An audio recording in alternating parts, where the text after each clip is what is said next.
Hey, what's going on? You know who it is. You know what it is. All right, you guys, peep game. All right, so Avatar, Way of the Water. Well, I guess you could say it underperformed at the box office. It was kind of funny.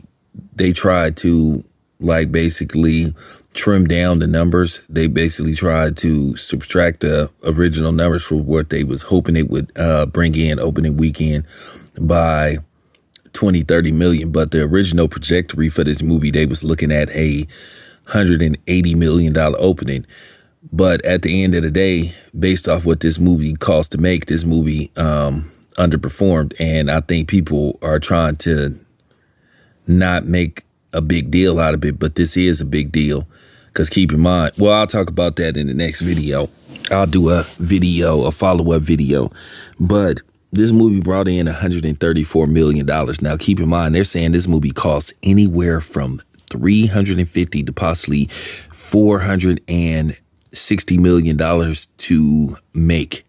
Now, I don't know if that includes advertisement. So if you're talking about advertisement, you may have to add an additional 20-30 million. So you're talking about basically almost a $500 million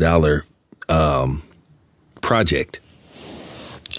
So I don't know. It's not looking that good, but Disney/Fox probably has a lot of question marks surrounding the future of this movie. Now, keep in mind, James Cameron himself said this movie needs to bring in a minimum of $2 billion worldwide just to break even. So you're basically talking about this movie needs to bring in around maybe $2.3 billion to say that this movie was profitable.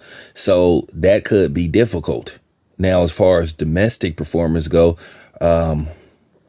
it's highly unlikely that it's going to surpass Black Panther Wakanda for the number 2 spot.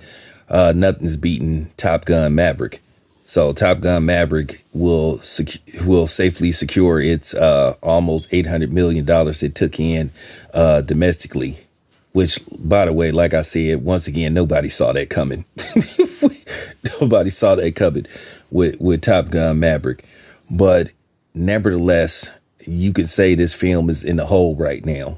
But it has, once again, Christmas and New Year's to at least stay afloat, depending on what it does, Christmas and New Year. So it has back-to-back holidays in its favor.